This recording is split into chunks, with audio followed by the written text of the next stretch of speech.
Everyone's like, oh, look, here comes Pensy Joe bringing the Pennsylvania stuff because really test the LED in the headlight, but we'll take this quite well by all. Regular combination, she's all that Sheet at 10. Proceed to 15. Hey everybody, this is Pension Joe, and today we're going to be doing a TCS WOW install for one of my 3 I1sa's.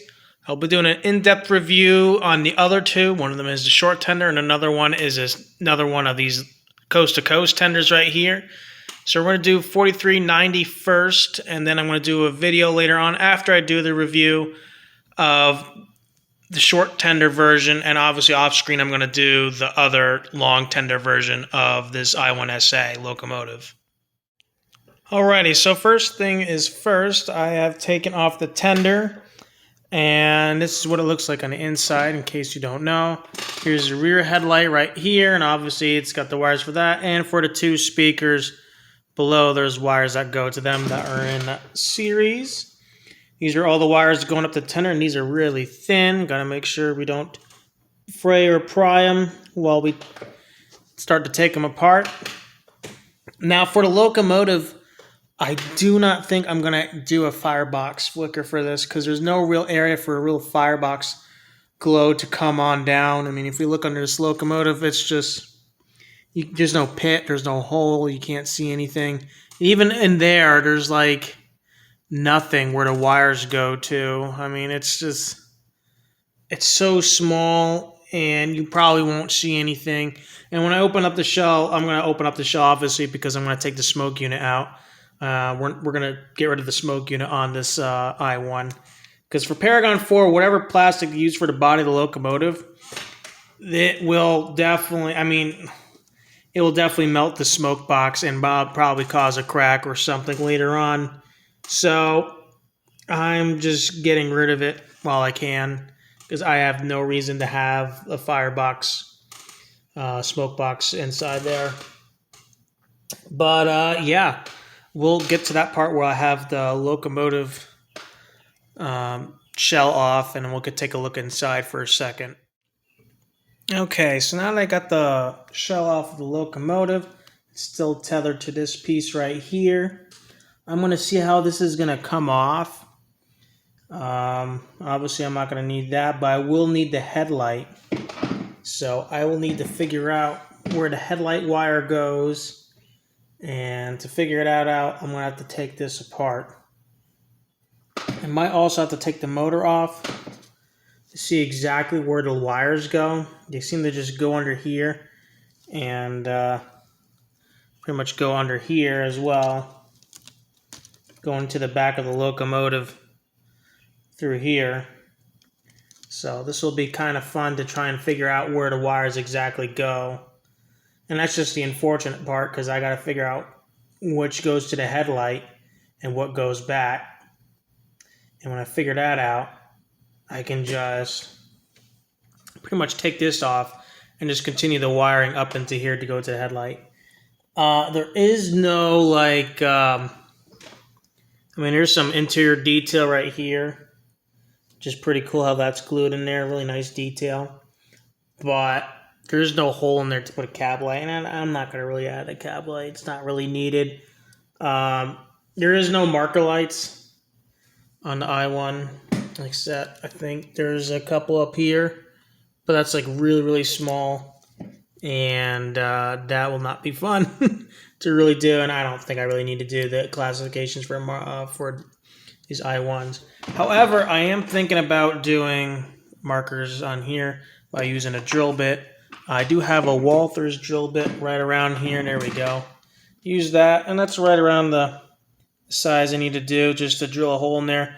And I can use these red LEDs to then cover with like a material, kind of like this tape material in here to drown out the light so that the light only goes to each end. So it'll be two LEDs to do the marker lights right here. That will be pretty much glued in place, or I might glue them in place and then cover them with tape so that no light bleeds through that messes with the rear headlight. And I think what I'm going to do is I'm not going to match them with the headlight.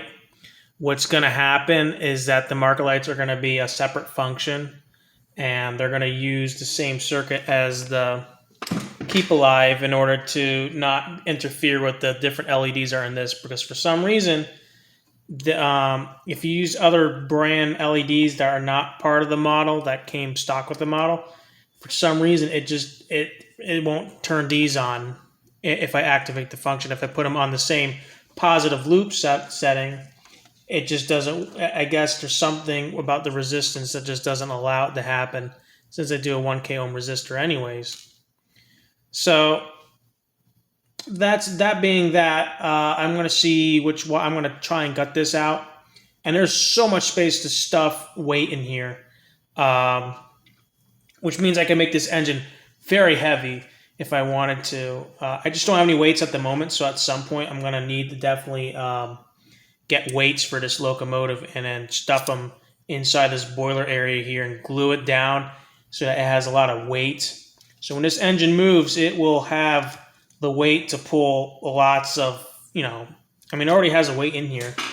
It's going to be fun how I'm going to get that out. I think there's a screw or something in here inside the smoke box cover door. Once I pull this off, I'll be able to figure out how that can come out. And I'm not going to need a smoke unit anymore, so I don't know if I don't think I'm going to be able to keep these weights anymore. But I'll probably buy weights at some point and put a couple ounces stuff in them there and have the stick inside there, and that should do the trick. And in the meantime, I'll get this contraption done, because there's no smoke unit anymore. I don't need I don't need pin 4 or pin 6 anymore. So I don't need the sensor or the smoke unit or the other SNS. I think it's called SNE or SNS sensor. It's either pin 6 or pin 4. I'm not going to need those anymore either. So that's pretty much just a given with that right there. So yeah, I think this is definitely going to be a simpler model to do than other models. Obviously, the most challenging part is to make sure that the drill bit goes nice through these marker lights that are just painted over. It would be nice to have some marker light steam engines, and eventually I'd like to do them to my T1s to add rear marker lights to the locomotives on those as well. So yeah, it'll be fun. I'll come back to once we get all this stuff out and where I can actually get inside here to get the wires I need in order to do the headlight. All right, so I already took the weight out, and I took the smoke unit out. Now, here's a weird design I don't like.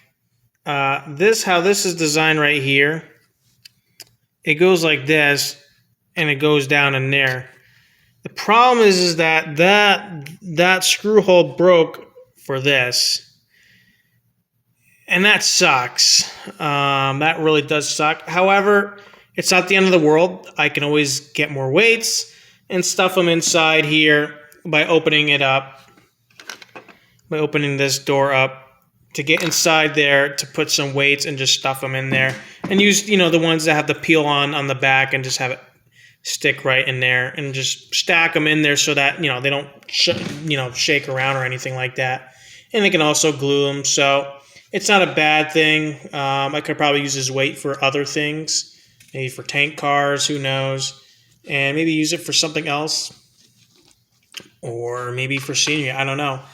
But yeah, just be careful, because I was trying to push it back, because that's the only way it can come out, but I can't really screw this back in anymore, which that sucks, but it is what it is. I'm not going to put the smoke unit back in here anyways, so a loss is a loss. It doesn't matter to me since I'm converting it to TCS. I'm going to plug this back in to make it easier which one is positive and negative, because they're both black wires. One of them is slightly bluish, which is the one that's closest to us on the bottom, And the black one's probably the black. But just to be sure, I'm going to plug this back in and then use this as the plus and minus for the positive and negative. And then we'll look onto the chassis to figure out which wire is the 3.3 voltage common and the pin 5 to be ground.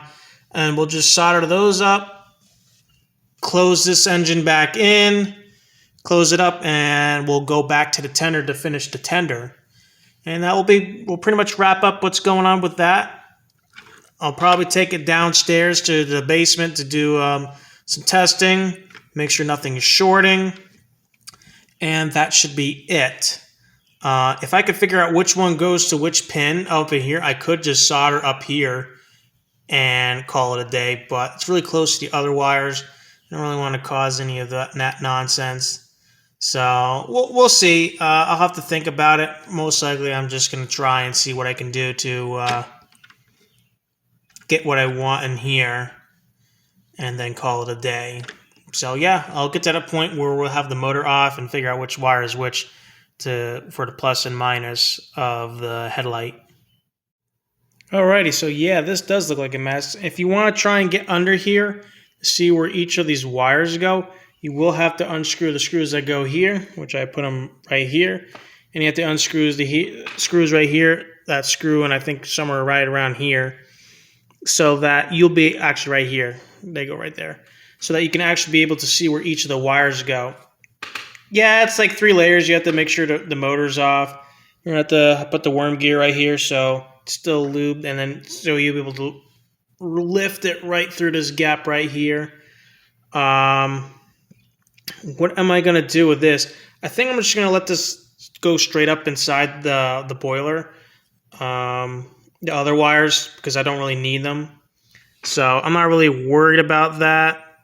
As you can see, I got right rail pickup going, looping back here, going around. It looks like it's going right here. Yep, I'm just double checking where it's going. Yep, so this is the right rail right here, and this is the left rail. Left rail is gray this time around, which is interesting. So, yeah, that's what this is. This is like the left rail for this to go up there. We're not going to really need that because it's already on this left frame right here. So we're just going to, leave this straight up inside the boiler once we get this chassis underside boiler piece back down on there. And then I already got the 3.3 volt right here. And now I just got to figure out which one is the ground one. And the ground one is this one right here. This one right here. And as it passes around, it goes straight there. You can't really see it that well, but it should go straight to it is what I'm seeing. So that's going to be easy follow. I'm just going to follow that, snip that one too, have them go put this back down, have them go through, and then connect ground to ground, which is the black wire, and the red wire to the positive. Heat shrink it, tape it up inside this boiler right here near the front, somewhere around here, so that nothing is messing around in there, just flailing around in there and getting caught by the gearbox. Worm gear that's over here. You don't want that issue. And then I'll close her back up, put this down first, screw the screws back on for the motor, get this gearbox back together, and then do the soldering, and then we're done with the locomotive. Simple as that when it comes to the I1sa. This does look intimidating. Just make sure that when you take the motor off, just make sure it doesn't yank the wires off the motor or from the board. Otherwise, you got to resolder it. Be careful when you're doing it right here. There is a piece of tape. I'm probably going to use this as that was inside the locomotive to tape these back down in between the studs here that hold the motor straight so that none of the wires are just flailing around under there causing any shorts or anything like that. And then, yeah, that's pretty much it for the locomotive. It is a multi-stage process when it comes to the I1sa. I'm not sure if the other I1s are like this. I'm only doing the Paragon 4 run this time, but my guess is as good as others. This one is probably like the other I1sa's, where the tooling doesn't really change much at all, so you will have to unscrew this part. It's not just a one piece with this, where all you see is this underneath. So that's just unfortunate, but it's not bad. This is not a bad thing to have to deal with. So yeah, I'll see you guys in the next segment where I have pretty much everything back and ready to solder these two, and then we're going to close up the locomotive, and then we'll get to the tender. Alrighty, so now the locomotive's now closed up and ready to go for the next stage. What I'm going to do next is I'm going to start drilling the holes where the marker lights are. I'm going to see how they're going to look, and I'm going to look on the other side to see how they turn out to be. So I'm going to hold it in the cradle and to try and keep it as straight as possible, so that is as dead center as possible once I start drilling with the pin vise for the marker lights. Alrighty, so now that I got the hard part of the way, now you can see the results of the milling with the Dremel tool, or the pin vise as many would call it. So there you go, there's the marker light holes for that. As you can see, there's a small scratch right there by accident, but that's okay. It's not really that visible unless you try to really look for it. But other than that, these drill holes look really good. I'll definitely probably do this on all my coast-to-coast tenders that don't already have marker lights, like the Q2, for example, and the S2. So yeah, that's I really like this. Definitely going to do this on my other coast-to-coast tender steam engines for my PRR fleet. Hey everybody. So I got the right rail and left rail all done, as well as the motor plus and motor minus. I had to reverse it, the motor minus and motor plus, so that the locomotive didn't go reverse when the controller says forward. That has been resolved, so the locomotive's been running smoothly, going forward and backwards, no shorting, no nothing as of yet. So that means whatever's been done inside the locomotive has pretty much been done very well. I'm going to leave that to the side, and now I'm going to do is finish up with the headlight, rear light, and I'm also going to pretty much rig in the marker lights for the rear of the tender, and that should be done, and we'll wrap it up and do a test run and do some lighting testing functions, and give her a quick test run for a bit, and we'll have her pull a train at the end. Alrighty, here we are on the layout. We have the I1sa on the layout right now. Now the headlight is actually on. It's just extremely dim, and I can't figure out why. I've turned on and off the headlight multiple times, and at first when I put it on the track to test it, the headlight was full bright, but this then went to very dim really quickly, and I wasn't sure why, because the headlight and the rear headlight are both connected together before, and then there's a resistor before that then connects to the decoder. So the path is decoder to the resistor, and then from the resistor to the positive for the headlight and the rear headlight. And the rear headlight, as you can see, turns on perfectly. And also I've added marker lights as well. It's used by function 1, so if I go to the sound, the lighting function, I can go into there and change to turn them on and off. But yeah, they look really good, don't they? Now, one does look brighter than the other. It's also because of the angle I'm showing the camera, and also because, you know, for some reason, even though I stuffed the LEDs right into the corner where the hole is, for some reason, you know, it's just, it depends exactly which, if you angle it right, I guess. But that's okay. It's good enough for me. I'm happy with it. It looks pretty cool. But I'll have to figure out why the front headlight is not doing what it's supposed to do. Because it is on, and I've paid attention to it, but it's very, very dim. So I'll have to dig into this at some point and figure out why the headlight's not doing what it's supposed to do. So without further ado, we'll do some test runs with it.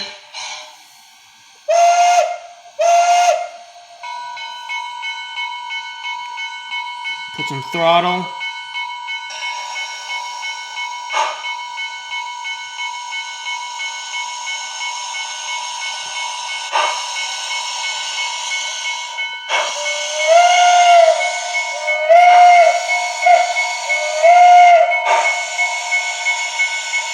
Just love that slow speed control. We'll slow it back down again to 1%. There you go. You got that nice slow crawl. Absolutely love that.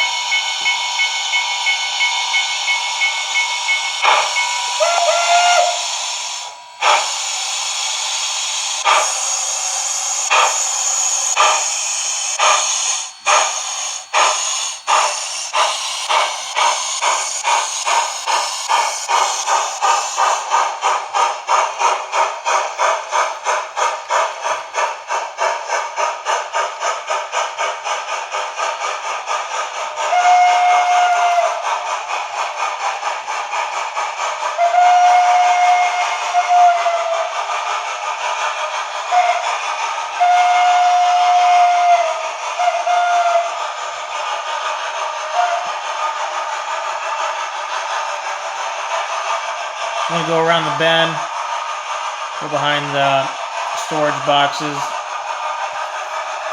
But yeah, it was a real shame that I saw the headlight not working as it's supposed to. Hopefully when I do the next two I1sa's, I don't have the same problem. And I made sure there was no wires touching anything else or any exposed, but I might have to go back into the locomotive and see what exactly is going on. I made sure my soldering points were really good, so I cannot really tell what exactly the issue is unless I open it up and go to the points of contact where the wires are. Especially, I'm going to have to really check the main board under the cab.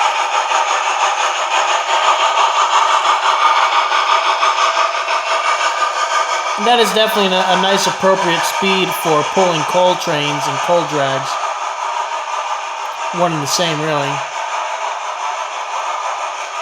So there she goes, going around. I don't have any hopper cars right now. A lot of them are on their way still. And yes, those marker lights are rather bright.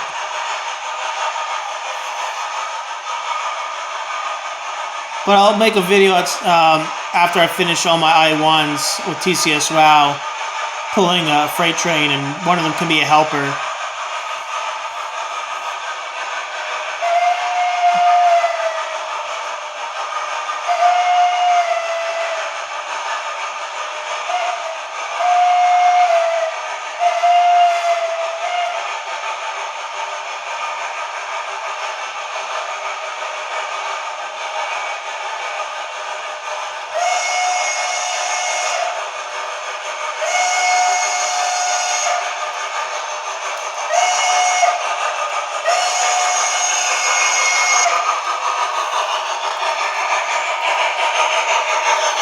I'll apply the brakes.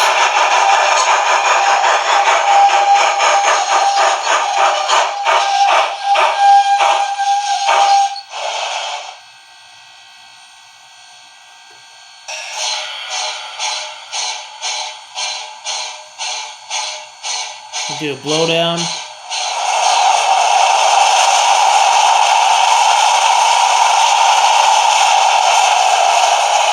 Blowdown's always very loud.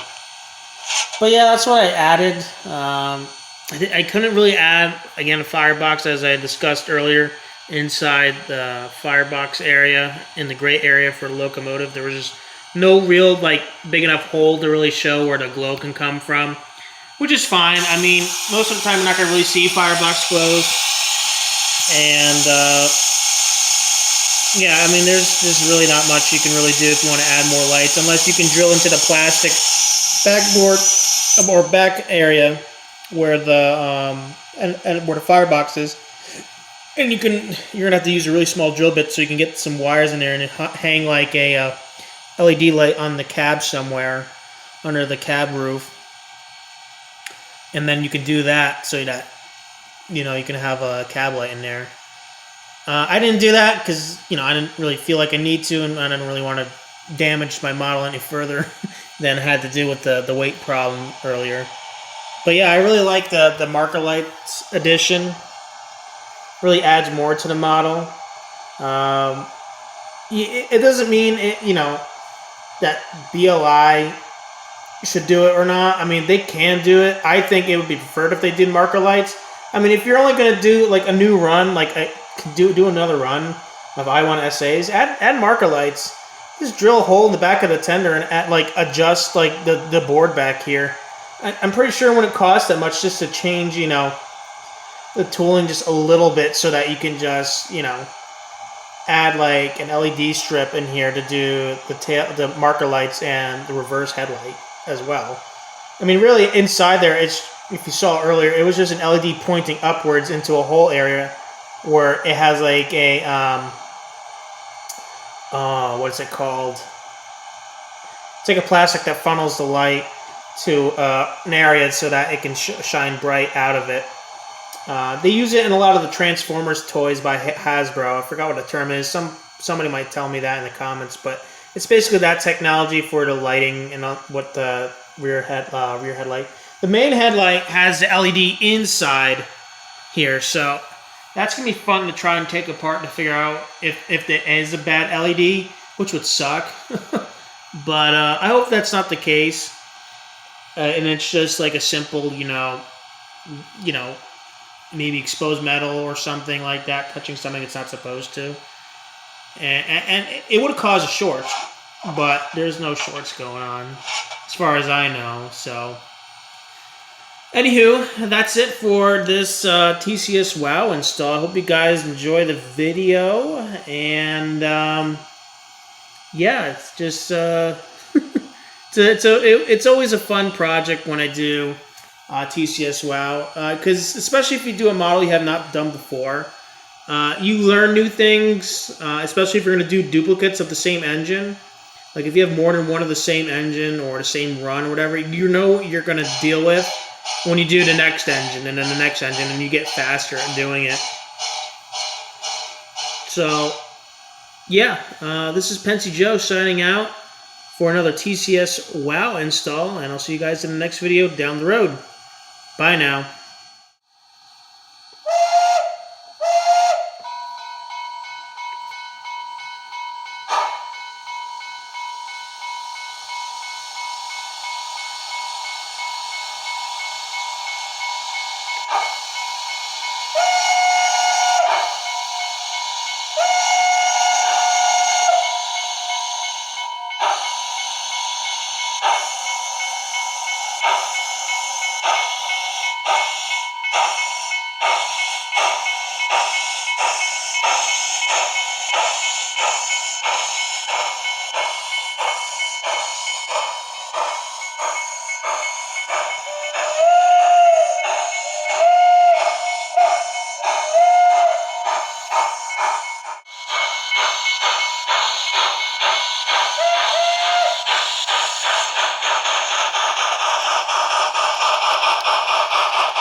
mighty rush of the engine, hear the lonesome hobo squall, riding through the jungle on the Wabash Cannonball. Now here's to Daddy Claxton, may his name forever stand, and may be remembered in the courts throughout the land. When his earthly race is over, let the curtains round him fall. We'll carry him home to victory on the Wabash Cannonball. Oh, listen to the jingle, the rumble and the roar, as she glides along the woodland to the hill and by the shore. Hear the mighty rush of the engine, hear the lonesome hobo squall, riding through the jungle on the Wabash Cannonball.